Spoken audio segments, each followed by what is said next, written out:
Sekarang kita akan belajar tentang menabung. Saya percaya semua kita kalau mendengar kata menabung, langsung pikiran kita lari ke apa? Uang. Salah. Nah, ini yang kita mau buktikan nanti. Ya.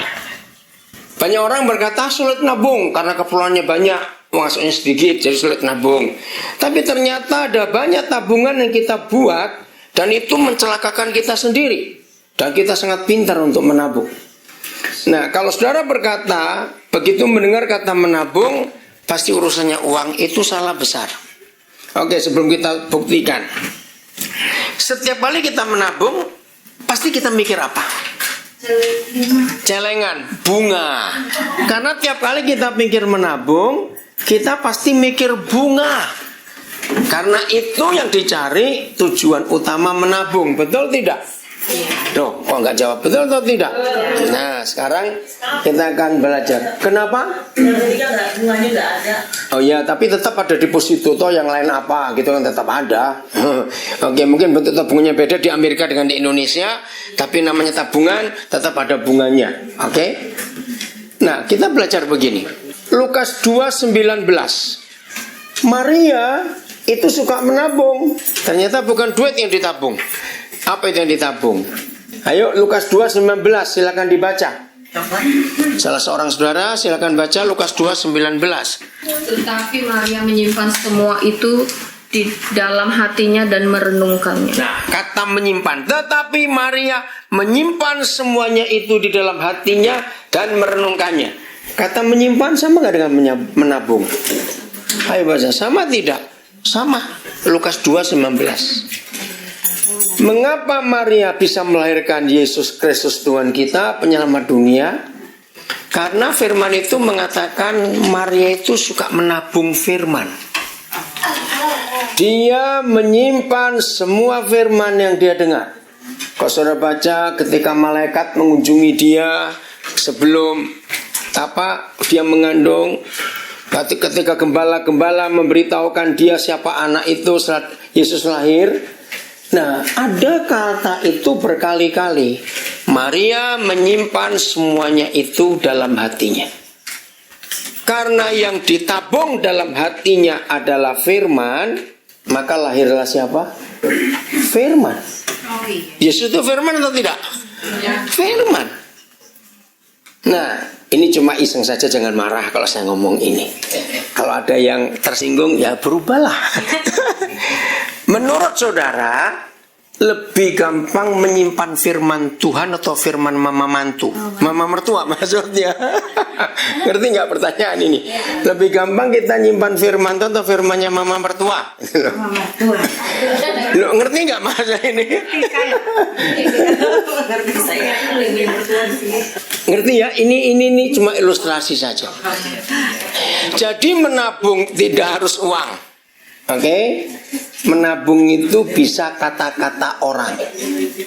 Kita bisa simpan itu. Nah, ini bahayanya. Dengarkan baik-baik. Baik maupun buruk kata-kata orang yang kita simpan di hidup kita, di memori kita, itu pasti berbunga. Lo ngerti nggak maksudnya? Coba renungkan. Karena menabung itu pasti ada bunganya. Maka kalau kita menabung firman Tuhan, berbunganya bagus dong. Tapi yang sering kita tabung adalah kata-kata orang. Jawab ya atau tidak? Ya. Ya toh? Maka itu khotbah minggu lalu bisa lupa. Tapi khotbahnya orang 16 tahun lalu masih ingat sampai hari ini. Kenapa? Karena kita tabung kata-kata orang itu. Nah, apalagi kita sebagai manusia, justru kata-kata yang jelek, kata-kata yang pahit yang kita gampang tabungnya. Walaupun kita nggak mau nabung. Ngapain kita nabung kata-kata orang? Tapi kenyataannya tertabung nggak ada di jiwa manusia ini, di memori manusia ini. Ayo jawab, tertabung tidak? Masuk. Semua kita pasti tahu. Saudara tinggal di Amerika, banyak sekali tulisan-tulisan medis yang luar biasa. Nah, kita semuanya tahu bukan? Bagaimana dampak kepahitan. Betul ya? Itu mengerikan sekali. Saya mau bacakan satu penemuan. Dikatakan ini penemunya seorang dokter di Amerika, cuma nggak dijelaskan siapa namanya. Tapi ini baik sekali dan dunia mengakuinya. Apa isi tabungan hidup kita? Judulnya The Miracle of Endorphin.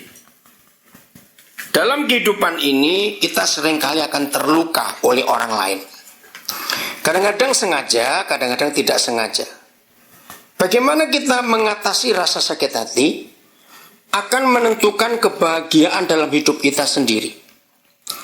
Bila kita mendendam rasa sakit hati dalam hidup kita, boleh nggak kata mendendam saya ganti menabung juga? Loh, betul nggak? Ternyata menabung itu kalau itu bentuknya kekecewaan, kemarahan, itu dendam. Betul nggak? Karena kita tumpuk terus. Orang nabung pasti akan bertambah terus. Mendendam itu menabung. Bila kita mendendam rasa sakit hati dalam hidup kita dan terus menyimpannya, terus menabungnya, ini disebut dendam dan kebencian. Jika seseorang menyakiti kita di tahun-tahun yang lalu dan kita masih menyimpan dendam, itu akan meracuni pikiran dan mempengaruhi perjalanan hidup kita sendiri. Untuk kesehatan dan kebahagiaan kita sendiri, kita harus belajar untuk memaafkan dan melepaskan rasa sakit dan dendam itu. Jadi keluarkan tabungan itu yang menyakitkan.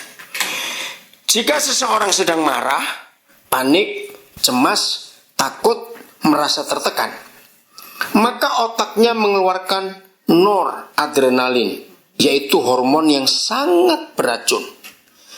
Di antara racun alami dari ular contohnya, hormon noradrenalin ini menempati urutan kedua setelah bisa ular.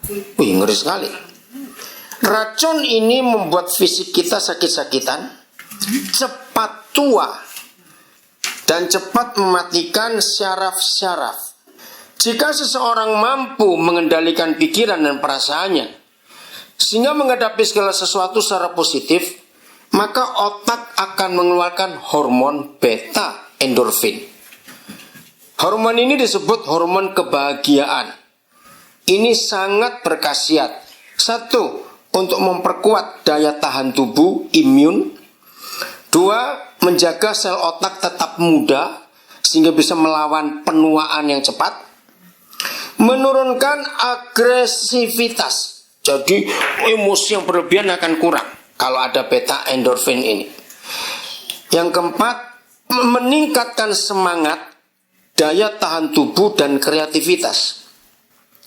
Karena itu bersikaplah positif jika ingin hidup bahagia, sehat dan berumur panjang. Sikap positif akan terpancar dari senyum kita yang penuh keikhlasan. Maka itu gara-gara ini, maaf, bukan berarti saya peramal wajah, bukan. Bisa ngeliat wajah orang, dia itu yang disimpan itu apa kelihatan kok. Betul nggak kira-kira saudara? Walaupun kita nggak perlu belajar di universitas mana untuk lihat wajah orang, tapi bisa tahu toh. Oke. Karena itu bersikaplah positif jika ingin hidup bahagia, sehat dan berumur panjang. Sikap positif akan terpancar dari senyum kita yang penuh keikhlasan. Maafkanlah dengan tulus ikhlas. Ucapan dan perilaku orang yang menyakiti hati kita, karena rasa hanyalah masalah rasa. Ya, bagus sekali kata ini. Yang seharusnya mampu kita kendalikan. Setiap orang yang hendaklah cepat mendengar tetapi lambat untuk marah, karena amarah akan membuat seseorang berbuat dosa dan tidak berkenan di hati Tuhan. Oh, ternyata ini ada penulisnya. Dikutip dari buku The Miracle of Endorphin, Dr. Shigeo Haruyama. Saya setuju nggak dengan tulisan ini? Nah, sekarang kita harus milih apa yang mau kita tabung di hidup ini selain uang. Selain uang kok susah li. Selain, oke? Itu pilihan kita. Semua kita pasti tahu orang nggak bisa tidur, dia pasti nggak sehat. Betul atau tidak? Loh, orang terganggu tidurnya dia pasti nggak sehat. Betul? Nah, orang yang sulit tidur yang paling banyak karena apa? Pikirannya, karena kemarahannya, karena emosinya, karena hatinya. Itu yang mengganggu, nggak bisa tidur. Nah, itu kita lihat Alkitab luar biasa. Apa obat yang paling manjur menurut Tuhan? Hati yang gembira adalah obat yang manjur. Maka itu orang gila sehat terus. Loh, betul nggak? Orang gila itu sehat terus loh. Ayo, siapa yang udah lama nggak pulang Indonesia terus pulang, orang gila itu masih hidup. Makan apa aja itu. Makan apa aja hidup, nggak pakai suplemen, nggak pakai kangen water, nggak pakai segala macam. Ya, nah, karena hormonnya jadinya, endorfinnya itu luar biasa. Saudara, jadi hari ini kita harus ambil keputusan. Hiduplah seperti Maria, katakan amin. Yang dia tabungin, dia simpan hanya firman Tuhan yang baik. Coba salah seorang baca Filipi 4 ayat 8. Ayo. Akhirnya saudara. Nah, kata akhirnya itu saya suka sekali. Berarti ada lagi nggak setelah itu? Ayo, ada lagi nggak? Nggak ada.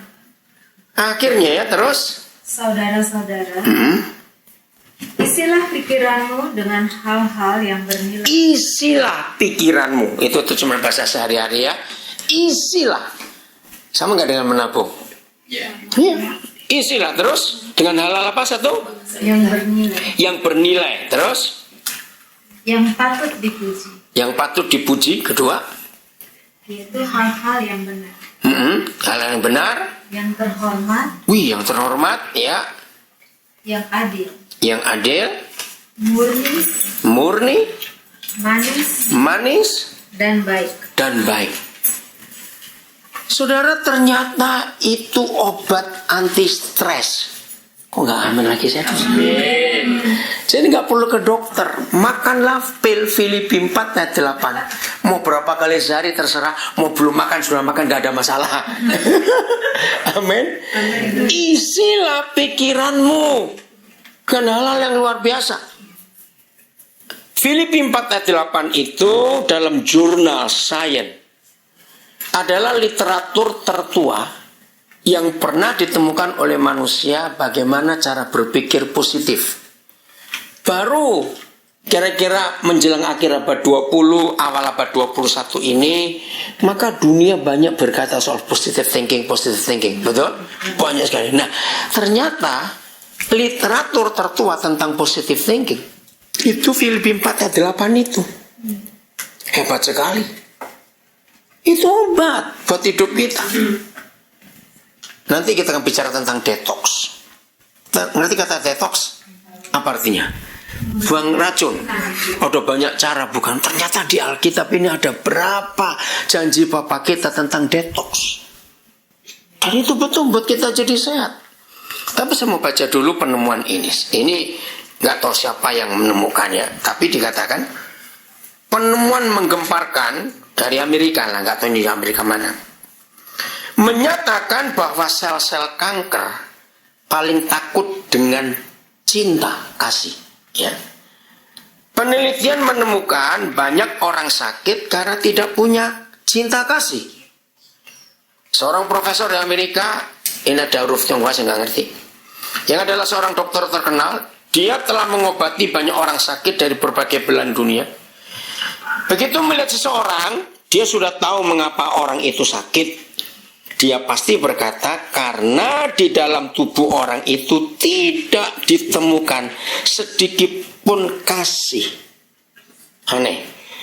Hanya ada penderitaan, keluhan, dan derayan air mata yang membungkus seluruh tubuhnya. Profesor itu, dalam bahasa Mandarin ditulis ini, saya ngerti, mengatakan, kebanyakan orang sakit karena tidak ada hati kasih dalam dirinya. Yang ada hanya kesedihan dan derayan air mata. Nah, getaran magnet kasih yang di bawah 200, sebuah ukuran saya nggak ngerti apa ini, menyebabkan orang itu mudah terserang sakit. Profesor itu berkata, mendapati bahwa sebagian orang sakit selalu menggunakan pikiran negatif. Jika frekuensi kasih seseorang di atas 200, maka dia tidak akan sakit. Pikiran atau niat negatif mana yang ada di bawah getaran 200? Yaitu suka mengeluh, suka menyalahkan orang lain, dendam pada orang. Kalau pikiran ini yang menguasai pikirannya, berarti magnet cinta kasihnya hanya ada pada sekitar ukuran 30-40 saja. proses tidak putus-putusnya menyalahkan orang lain. Dengar ini. Ini yang ngomong bukan orang Kristen, saudara. Tapi Alkitab itu sudah mengajarkan. Orang kita nyakiti kita suruh apa? Suruh ngeracun atau suruh memberkati? Ayo suruh apa? Suruh berkati, bukan racun. Nah dia berkata gini ya. Proses tidak putus-putusnya menyalahkan orang lain telah menguras sebagian besar tenaga. Jadi energi kita habis. Sehingga frekuensi cinta kasihnya berada di bawah 200. Orang-orang seperti itu sangat mudah mengidap berbagai jenis penyakit. Frekuensi paling tinggi berada di angka 1000 dan yang paling rendah berada di bawah angka 1. Beliau mengatakan di dunia ini dia telah melihat yang mempunyai frekuensi kasih positif di atas 700, maka kekebalannya atau kemampuannya beradaptasi terhadap penyakit sangat cukup. Jika orang-orang seperti itu tampil di suatu tempat, maka ia bisa mempengaruhi frekuensi positif di daerah itu. Seorang yang berkebajikan tinggi, yang mendapatkan penghargaan Nobel perdamaian seperti Mother Teresa, jika muncul di suatu tempat, maka frekuensi di tempat itu pun menjadi positif dan sangat tinggi. Semua orang yang hadir di tempat tersebut akan merasakan getaran kasihnya yang sangat tinggi. Semua orang bisa merasa nyaman dan sangat tergugah di dalamnya.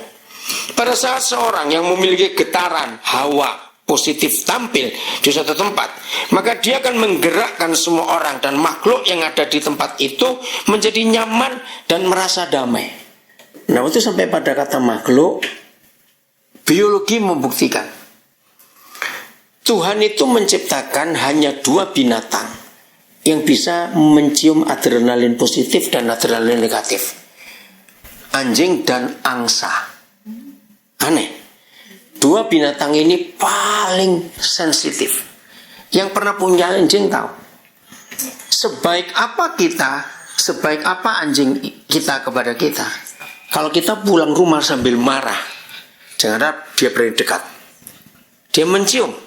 Ada yang gak beres itu. Betul tidak pernah punya anjing. Nah, maka itu di tempat-tempat militer di semua negara di dunia, di halamannya dilepaskan angsa, bukan anjing. Karena angsa juga bisa mencium adrenalin orang jahat. Jadi masalah begini, sepinter-pinternya seorang maling, sudah profesional sekalipun, begitu dia mau bertindak maling, tegang gak? Walaupun dia pintar, walaupun dia profesional, tegang tidak? Nah, ketika maling itu tegang, adrenalin negatif yang muncul, maka itu anjing bisa ribut. Mereka tahu ini orang gak benar, aneh. Nah, makhluk itulah yang disebutkan oleh profesor ini. Ya, jadi binatang pun tahu. Namun pada saat orang memiliki pikiran negatif muncul di suatu tempat, bukan saja akan mencelakai dirinya sendiri, tetapi juga bisa menyebabkan atmosfer atau hawa positif di tempat itu memburuk. Profesor tersebut telah melakukan puluhan ribu riset, contoh kasus, dan penelitian pada orang-orang yang berbeda. Namun jawabannya serupa, yaitu asal getaran frekuensinya berada di bawah 200, maka orang itu pasti sakit. Tetapi jika berada di atas 200, maka orang itu tidak sakit. Yang di atas 200, apa saja yang didasari? Dengan hati, belas kasih, cinta kasih, suka beramal, gampang memaafkan, lemah lembut, dan lain-lain.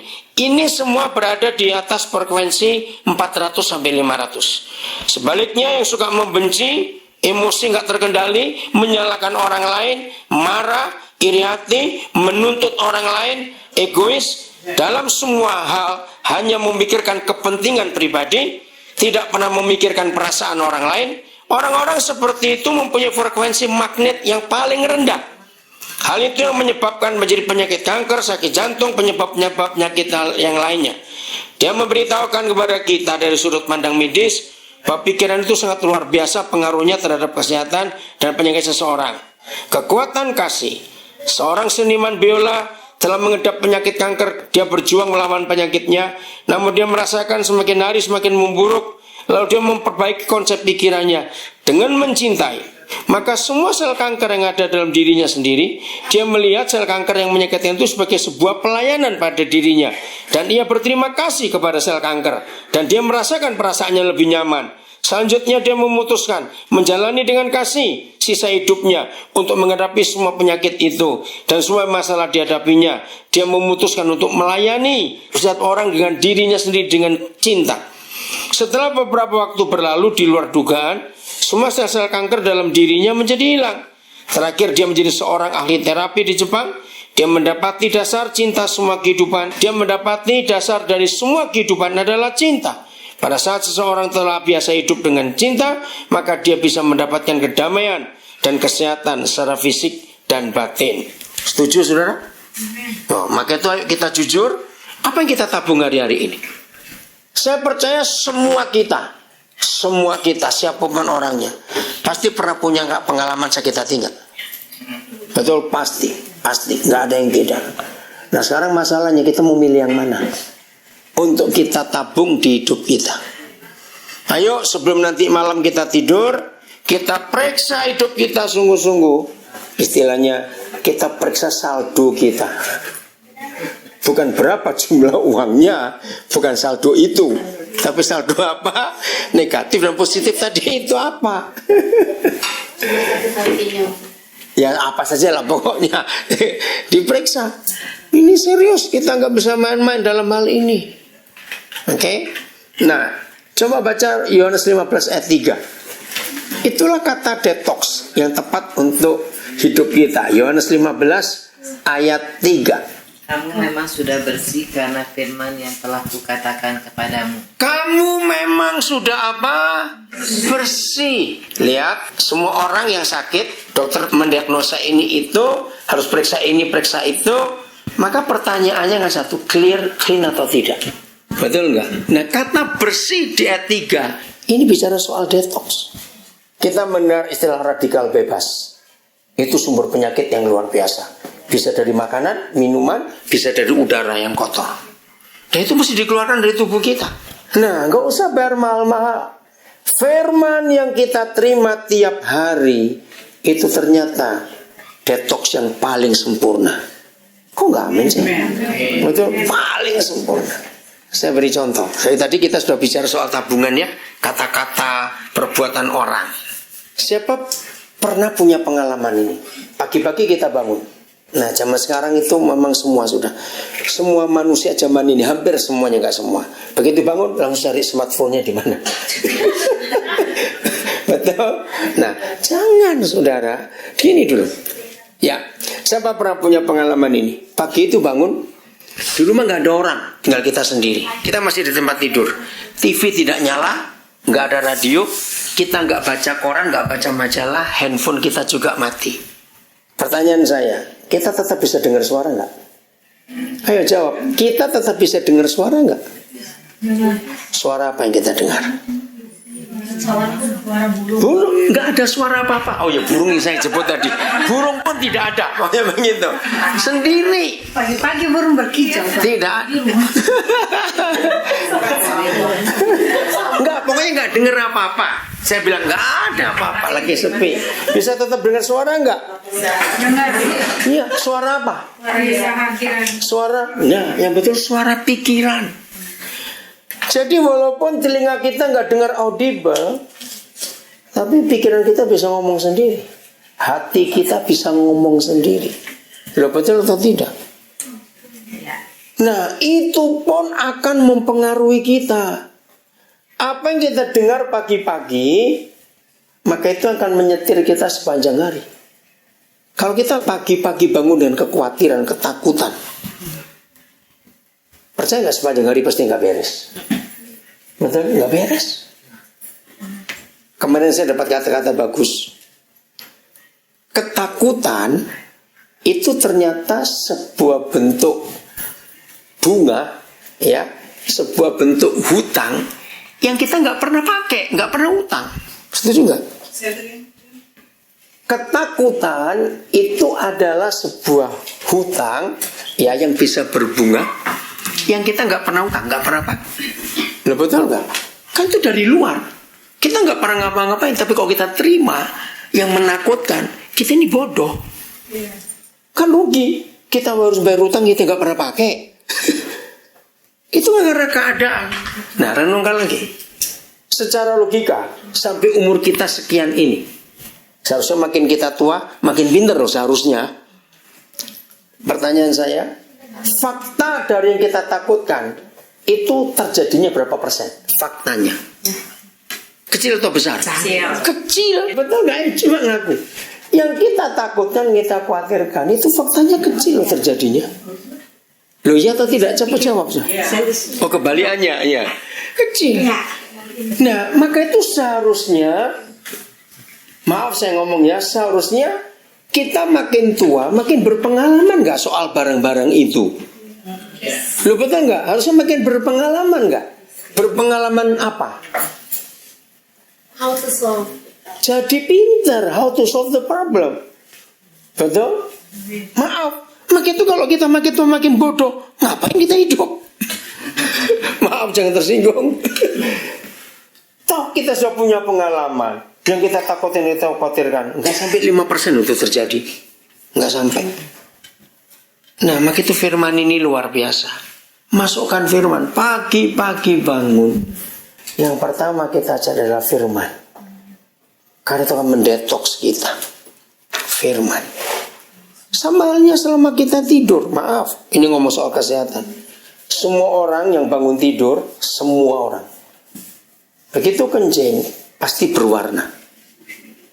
Kenapa? Karena semalam dibersihkan tubuh ini. Iya toh? Dibersihkan. Maka itu pagi harus berwarna. Nah, sepanjang hari warna kencing kita nggak boleh berwarna. Kalau berwarna berarti nggak sehat kita ini. Kurang air.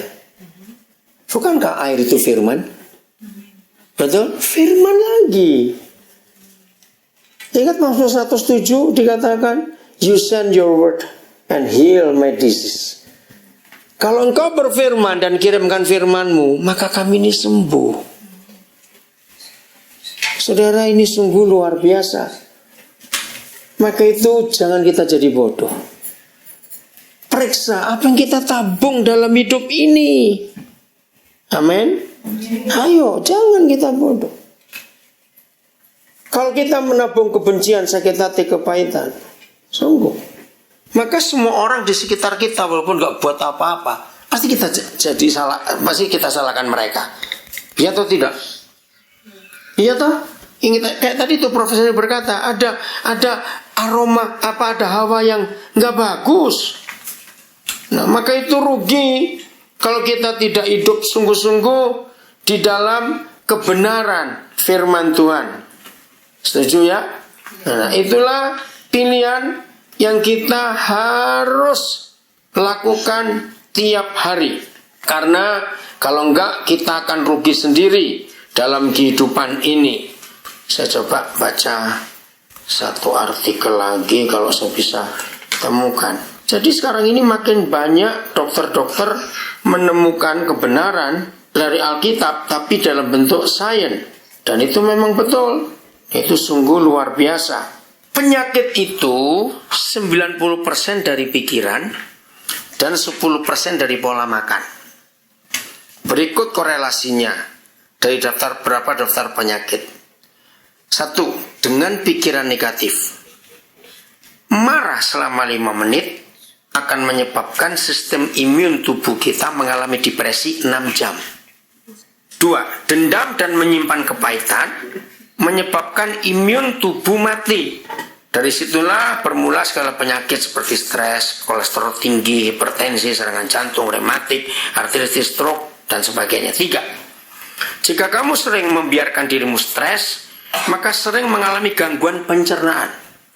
Maka itu sakit lambung itu bukan karena virus. Asam lambung naik bukan karena bakteri, betul?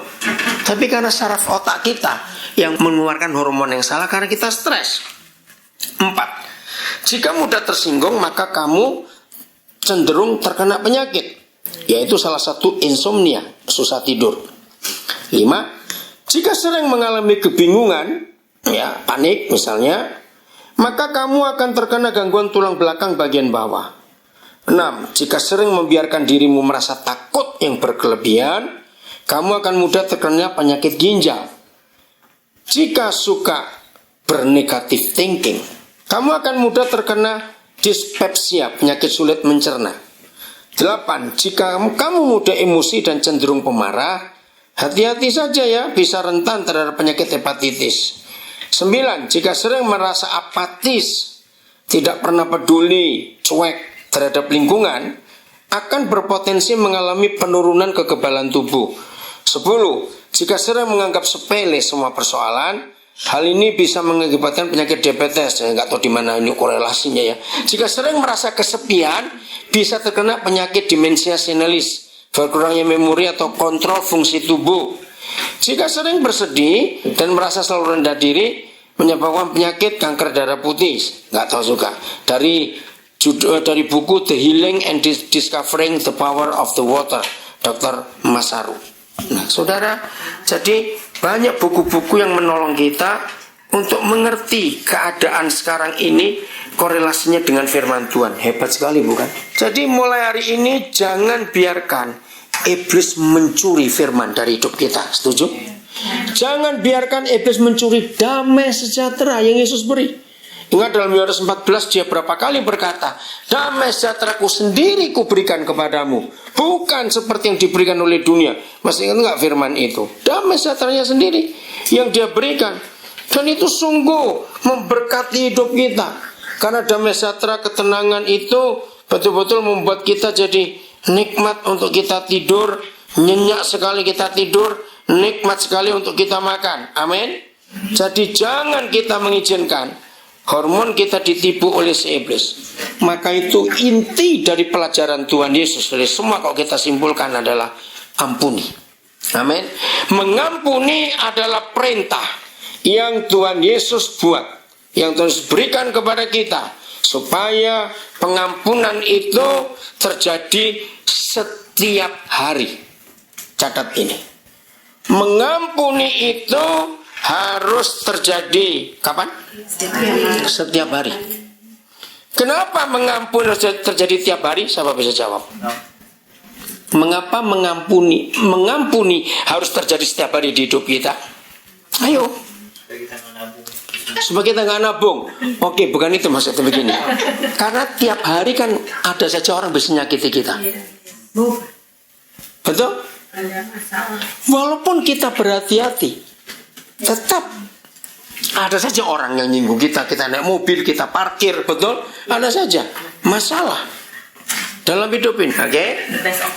Jadi pengampunan itu penting sekali. Jelas nggak? Harus tiap hari ya? Oke. Ini detox yang tiap hari harus mengampuni. Lu masih nggak tahu? Supaya apa tadi belum? Supaya kita sehat. Setiap hari memang. Iya, tuh, karena tiap hari itu pasti ada orang cari gara-gara dengan kita. Iya, betul. Betul? Dan biasanya selalu yang paling dekat dengan kita. Betul nggak? Nah, itulah kita harus tahu ya. Oke. Yesaya 36. Ini ayat tentang detox lagi, yang bagus sekali. Yesaya 36 ayat 25, 26. Ya, saya akan baca. Aku akan mencurahkan kepadamu air jernih. Jadi bukan air putih, air putih itu susu. Salah kalau kita berkata air putih. Air jernih, ya. Bahasa Inggrisnya, I will sprinkle you with pure water. Saya ulangi ayat 25, Yesaya 36. Aku akan mencurahkan kepadamu air jernih yang akan mentahirkan kamu. Nah, kata tahir ini dari bahasa Arab, ya, yang artinya akan menyucikan. Nah, ini kata detox itu di situ. Akan mendetoks kamu dari segala kenajisanmu. Najis memang bahasa Alkitab, tapi artinya dari kekotoranmu, dari radikal bebas, dari racun-racun yang masuk itu. Hebat nggak Tuhan kita kalau begitu? Dan dari semua berhala-berhalamu. Berhala itu nggak harus patung loh. Ikatan-ikatan terhadap makanan-makanan Tuhan larang itu berhala dalam hidup kita. Betul tidak? Itu berhala. Ya.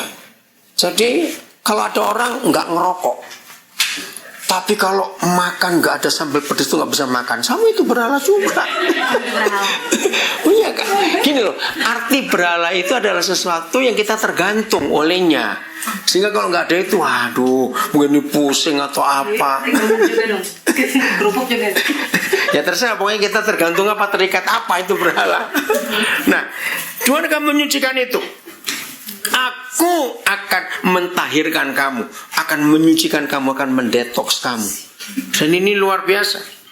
Kamu akan kuberikan hati yang baru dan roh yang baru di dalam batinmu. Dan aku akan menjauhkan dari tubuhmu hati yang keras, dan kuberikan kepadamu hati yang taat. Indah gak kok Tuhan memberikan itu kepada kita? Ya, luar biasa. Oke, mau berubah seperti ini? Loh, kalau kayak rugi loh saudara hidup ini. Wah, rugi sekali, betul?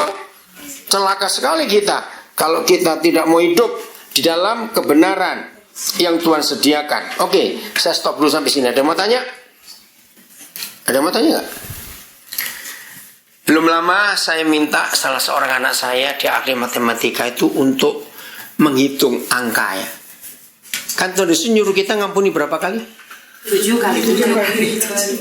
Ayo berapa kali yang betul. Gini aja baca dulu ayatnya. Matius 18 ayat 22. Daripada salah nanti. Ayo Matius 18 ayat 22. Berapa kali kita harus ngampuni? Sekali. Enak. Ayo Matius 18 ayat 22. 70 kali 7 kali. Nah, bukan 70 kali 7 loh saudara. 70 kali 7 kali. Iya. Jadi 70 kali 70 kali 70 kali 70 kali 70 kali 70 kali 70 sampai 7 kali.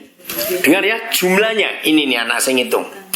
Jumlahnya itu 8 triliun 235 miliar kali.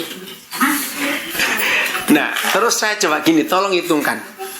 Kalau orang itu matinya umur 70 tahun, dari hari pertama dia lahir dia ngampuni, lalu sampai umur 70 coba hitungkan, setahun berapa kali? Sebulan berapa kali? 1 hari berapa kali? 1 jam berapa kali? 1 menit berapa kali? Ini angkanya, dengar baik-baik. Maka 1 tahun orang itu harus mengampuni sebanyak 117 miliar 690 juta kali. 690 ribu. Gimana sih ini? 117 miliar 649 juta kali. Itu setahun. Kalau 1 bulan dia harus ngampuni 9 miliar kali 804 juta 83.333 kali. Kalau 1 hari selama 70 tahun dia harus mengampuni 322 juta 326.027 kali sehari. 1 jam angkanya 13 juta 430.251 kali. 1 menit 223.838 kali. 1 detik 3.731 kali ngampuni. Ayo pulang yuk, pulang. Kalau orang, sedangkan kalau ada yang nggak bikin salah, kita mau bagaimana mengampuni banyak itu? Lo makanya, jadi artinya nggak habis-habisnya. Tidak ada seorang pun manusia di dunia pernah memberi hukum sehebat ini. Katakan amin. Dan makin hari kebenaran makin nyata, karena para ahli sudah menemukan mengampuni itu menyembuhkan. Tahun 90 waktu saya di Australia, waktu itu Perdana Menteri masih Paul Keating, maka di pojok-pojok jalan banyak tulisan forgiving is healing, forgiving is healing. Itu di mana-mana. Saya pikir kenapa negara ini kok forgiving is healing. Nah ternyata satu hari Perdana Menteri ini menemukan, walaupun kita negara kaya, tapi kalau health insurance dipakai terus oleh rakyat sekian juta, habis juga. Nah, terus Perdana Menteri bilang pada para ahli, betul toh? Bagaimana caranya bukan menemukan obat orang nggak sakit? Jangan.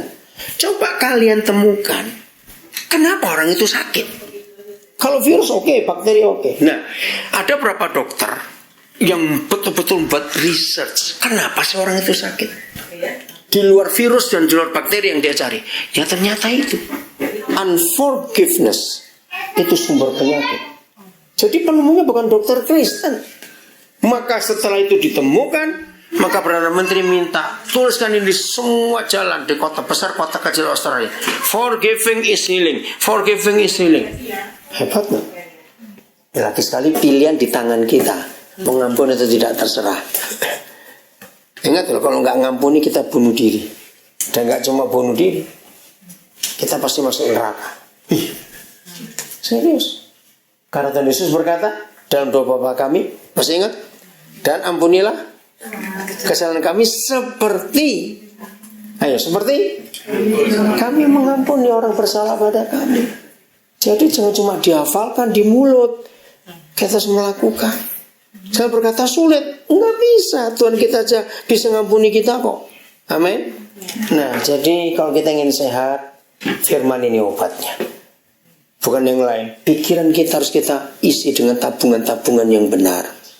Amin. Dan ingat loh, tabungan itu berbunga. Jangan lupa. Kebencian yang kita simpan, dia pasti berbunga. Yang awalnya kesalahannya kecil, tapi karena kita simpan sebagai tabungan, dia berbunga jadi besar. Orang yang nyalai kita sehat-sehat terus, senang-senang terus. Yang rugi siapa? Yang rugi siapa? Ya kita, kan goblok sendiri. Ngapain mau warisi kesalahan orang? Warisin duitnya lebih enak dong. Oke, jadi ampuni siapa saja. Hanya ada satu sebab kita sulit mengampuni. Mau tahu atau tidak? Kalau nggak mau tahu saya nggak ngomong.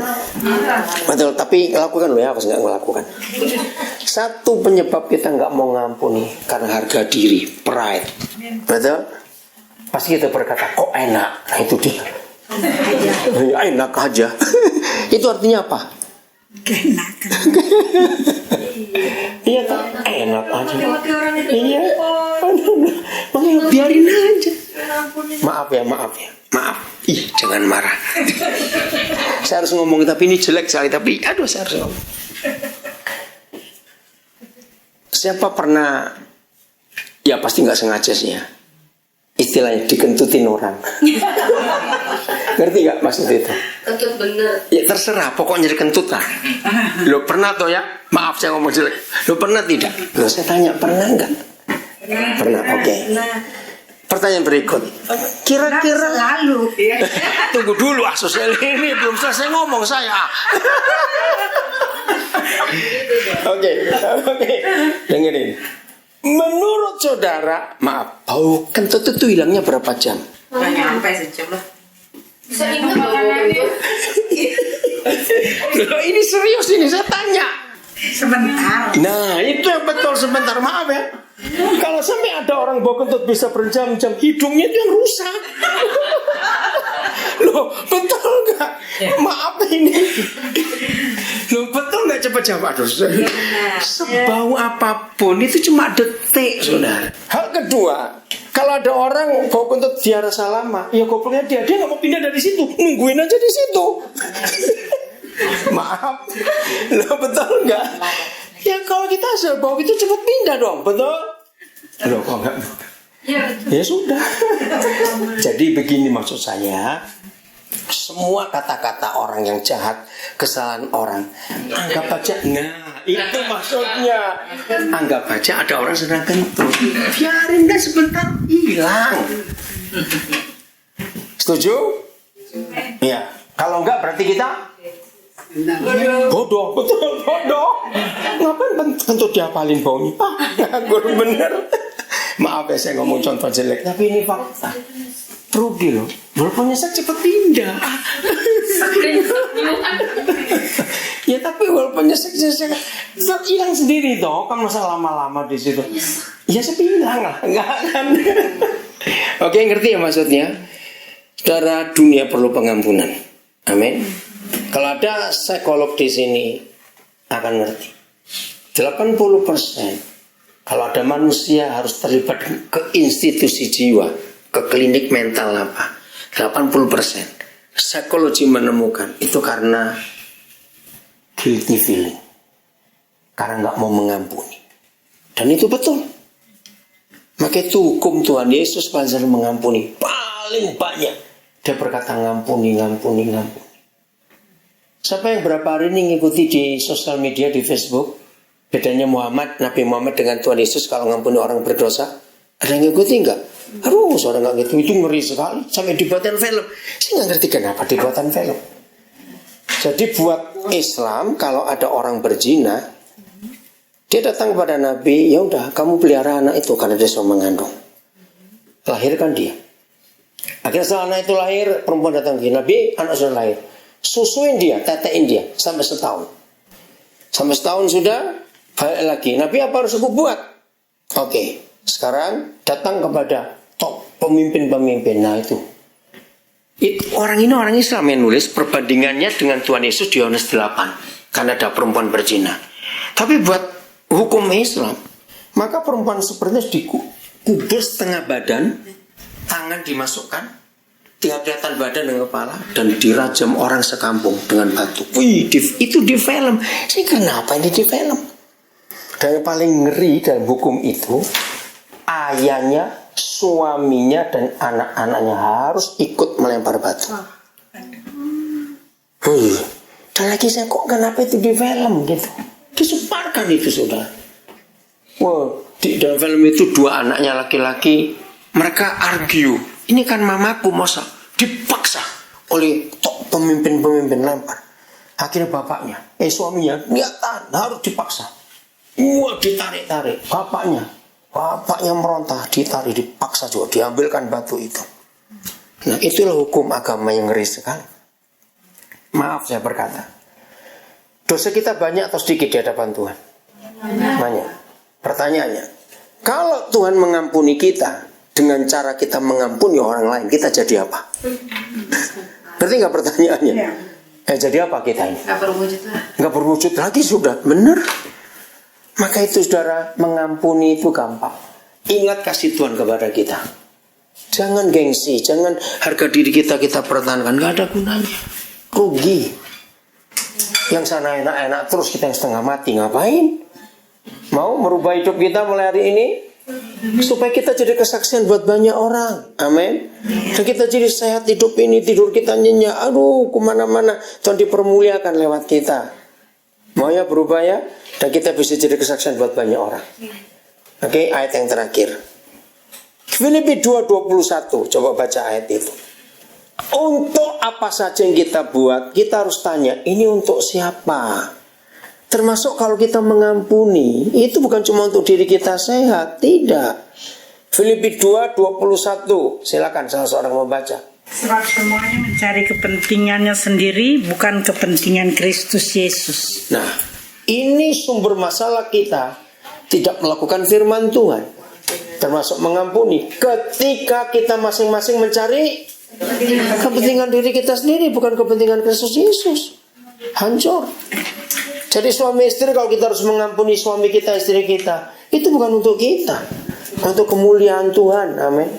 Kita mengampuni orang bersalah kepada kita juga untuk kemuliaan Tuhan. Oke.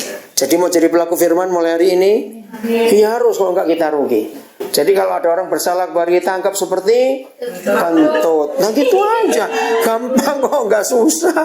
Kalau sampai lama sekali bawa kentut hilang, berarti yang rusak hidung kita.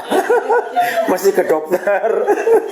Tuhan memberkati kita semua. Jadilah pelaku firman. Amin.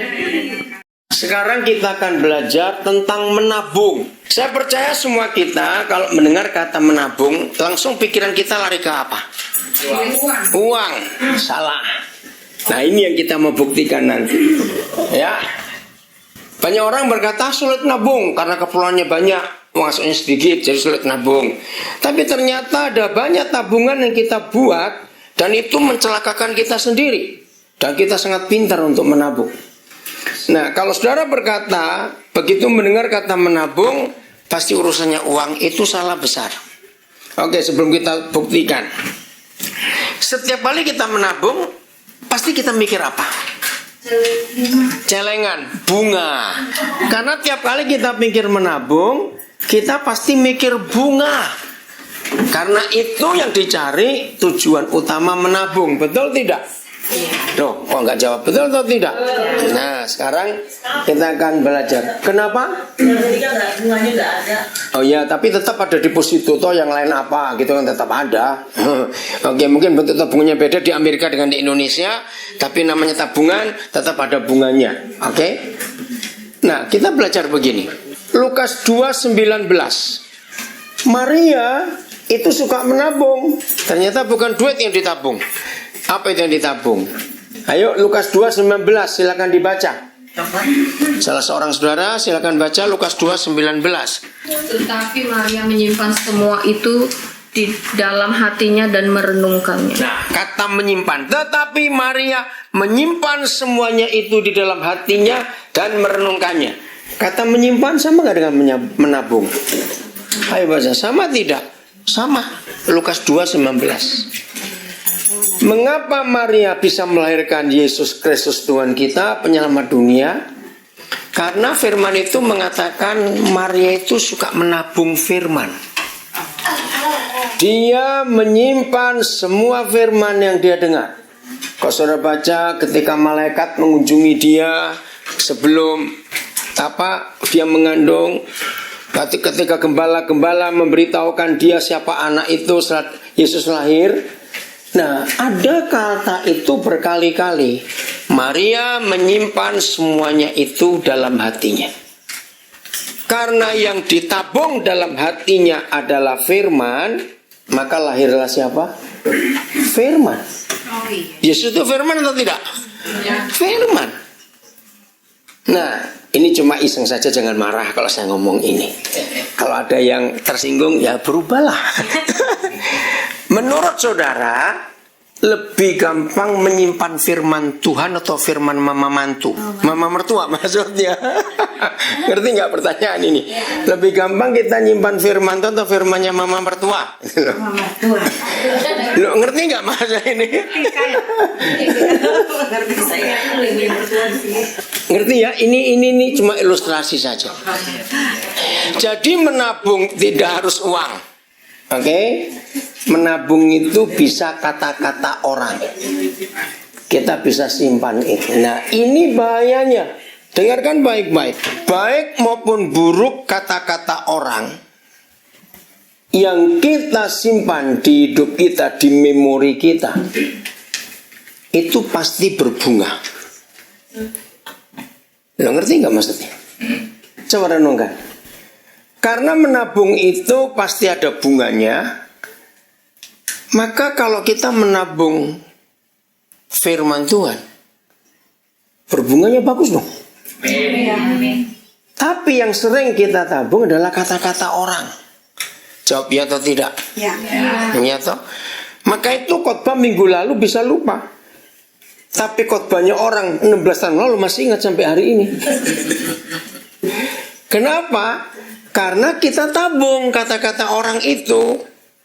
Nah, apalagi kita sebagai manusia, justru kata-kata yang jelek, kata-kata yang pahit yang kita gampang tabungnya. Walaupun kita nggak mau nabung. Ngapain kita nabung kata-kata orang? Tapi kenyataannya tertabung nggak ada di jiwa manusia ini, di memori manusia ini. Ayo jawab, tertabung tidak? Masuk. Semua kita pasti tahu, saudara tinggal di Amerika, banyak sekali tulisan-tulisan medis yang luar biasa. Nah, kita semuanya tahu bukan? Bagaimana dampak kepahitan. Betul ya? Itu mengerikan sekali. Saya mau bacakan satu penemuan. Dikatakan ini penemunya seorang dokter di Amerika, cuma nggak dijelaskan siapa namanya. Tapi ini baik sekali dan dunia mengakuinya. Apa isi tabungan hidup kita? Judulnya The Miracle of Endorphin. Dalam kehidupan ini kita seringkali akan terluka oleh orang lain. Kadang-kadang sengaja, kadang-kadang tidak sengaja. Bagaimana kita mengatasi rasa sakit hati? akan menentukan kebahagiaan dalam hidup kita sendiri. Bila kita mendendam rasa sakit hati dalam hidup kita, boleh nggak kata mendendam saya ganti menabung juga? Loh, betul nggak? Ternyata menabung itu kalau itu bentuknya kekecewaan, kemarahan, itu dendam. Betul nggak? Karena kita tumpuk terus. Orang nabung pasti akan bertambah terus. Mendendam itu menabung.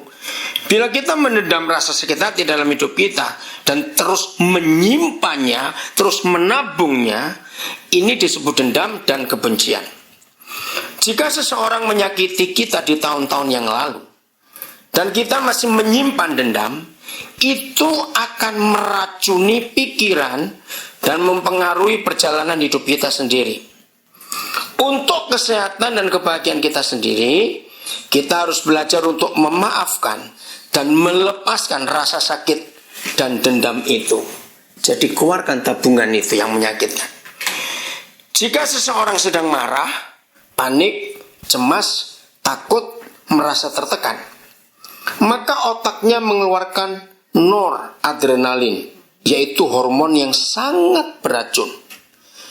Di antara racun alami dari ular contohnya, hormon noradrenalin ini menempati urutan kedua setelah bisa ular.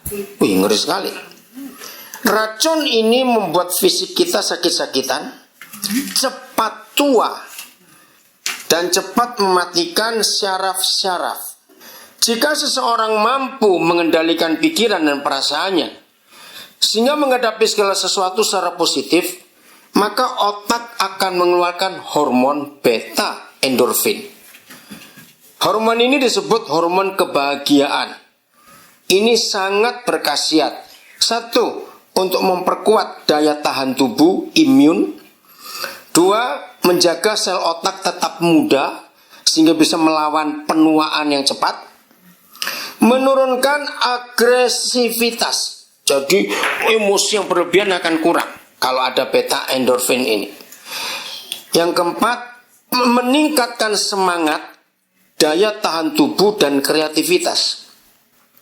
Karena itu bersikaplah positif jika ingin hidup bahagia, sehat dan berumur panjang. Sikap positif akan terpancar dari senyum kita yang penuh keikhlasan. Maka itu gara-gara ini, maaf, bukan berarti saya peramal wajah, bukan. Bisa ngeliat wajah orang, dia itu yang disimpan itu apa kelihatan kok. Betul nggak kira-kira saudara? Walaupun kita nggak perlu belajar di universitas mana untuk lihat wajah orang, tapi bisa tahu toh. Oke. Karena itu bersikaplah positif jika ingin hidup bahagia, sehat dan berumur panjang. Sikap positif akan terpancar dari senyum kita yang penuh keikhlasan. Maafkanlah dengan tulus ikhlas. Ucapan dan perilaku orang yang menyakiti hati kita, karena rasa hanyalah masalah rasa. Ya, bagus sekali kata ini. Yang seharusnya mampu kita kendalikan. Setiap orang yang hendaklah cepat mendengar tetapi lambat untuk marah, karena amarah akan membuat seseorang berbuat dosa dan tidak berkenan di hati Tuhan. Oh, ternyata ini ada penulisnya. Dikutip dari buku The Miracle of Endorphin, Dr. Shigeo Haruyama. Saya setuju nggak dengan tulisan ini? Nah, sekarang kita harus milih.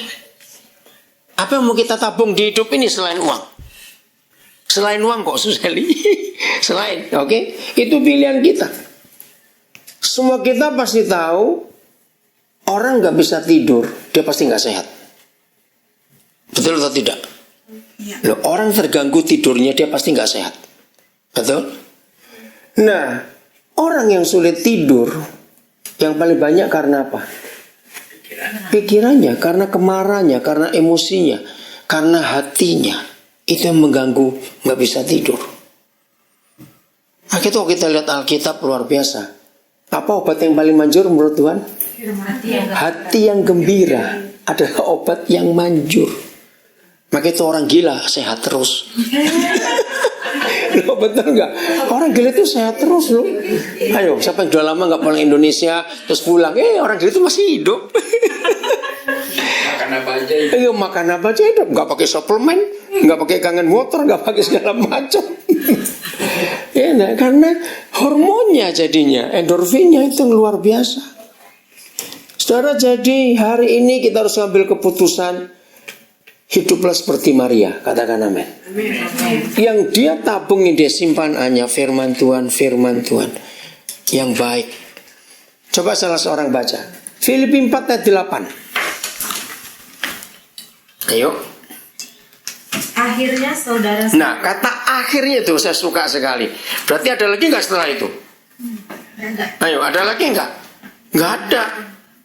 Akhirnya ya, terus. Saudara-saudara, isilah pikiranmu dengan hal-hal yang bernilai. Isilah pikiranmu. Itu tuh cuma bahasa sehari-hari ya.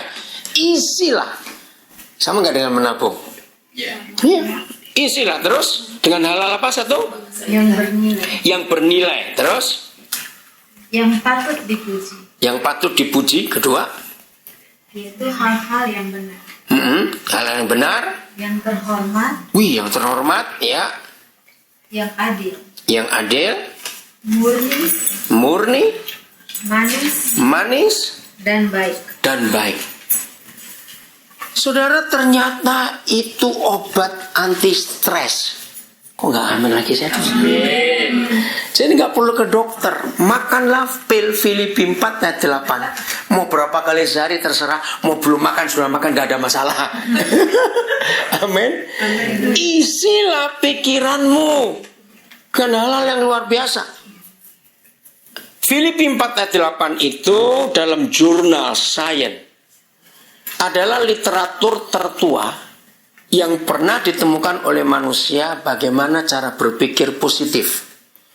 Baru kira-kira menjelang akhir abad 20, awal abad 21 ini, maka dunia banyak berkata soal positive thinking. Betul? Banyak sekali. Nah, ternyata literatur tertua tentang positive thinking itu Filipi 4 ayat 8 itu. Hebat sekali. Itu obat buat hidup kita. Nanti kita akan bicara tentang detox. Ngerti kata detox? Apa artinya? Buang racun. Ada banyak cara, bukan? Ternyata di Alkitab ini ada berapa janji Bapak kita tentang detox. Dan itu betul buat kita jadi sehat. Tapi saya mau baca dulu penemuan ini. Ini nggak tahu siapa yang menemukannya, tapi dikatakan penemuan menggemparkan dari Amerika lah, nggak tahu di Amerika mana, menyatakan bahwa sel-sel kanker paling takut dengan cinta kasih. Ya. Penelitian menemukan banyak orang sakit karena tidak punya cinta kasih. Seorang profesor di Amerika, ini ada huruf Tionghoa saya nggak ngerti, yang adalah seorang dokter terkenal, dia telah mengobati banyak orang sakit dari berbagai belahan dunia. Begitu melihat seseorang, dia sudah tahu mengapa orang itu sakit. Dia pasti berkata, karena di dalam tubuh orang itu tidak ditemukan sedikit pun kasih. Aneh. Hanya ada penderitaan, keluhan, dan derayan air mata yang membungkus seluruh tubuhnya. Profesor itu, dalam bahasa Mandarin ditulis ini saya ngerti, mengatakan, kebanyakan orang sakit karena tidak ada hati kasih dalam dirinya. Yang ada hanya kesedihan dan derayan air mata. Nah, getaran magnet kasih yang di bawah 200, sebuah ukuran saya nggak ngerti apa ini, menyebabkan orang itu mudah terserang sakit. Profesor itu berkata, mendapati bahwa sebagian orang sakit selalu menggunakan pikiran negatif. Jika frekuensi kasih seseorang di atas 200, maka dia tidak akan sakit. Pikiran atau niat negatif mana yang ada di bawah getaran 200? Yaitu suka mengeluh, suka menyalahkan orang lain, dendam pada orang. Kalau pikiran ini yang menguasai pikirannya, berarti magnet cinta kasihnya hanya ada pada sekitar ukuran 30-40 saja. Proses tidak putus-putusnya menyalahkan orang lain. Dengar ini. Ini ngomong bukan orang Kristen, saudara. Tapi Alkitab itu sudah mengajarkan. Orang kita menyakiti kita suruh apa? Suruh ngeracun atau suruh memberkati? Suruh apa? Suruh berkati, bukan racun. Nah, dia berkata gini ya. Proses tidak putus-putusnya menyalahkan orang lain telah menguras sebagian besar tenaga. Jadi energi kita habis.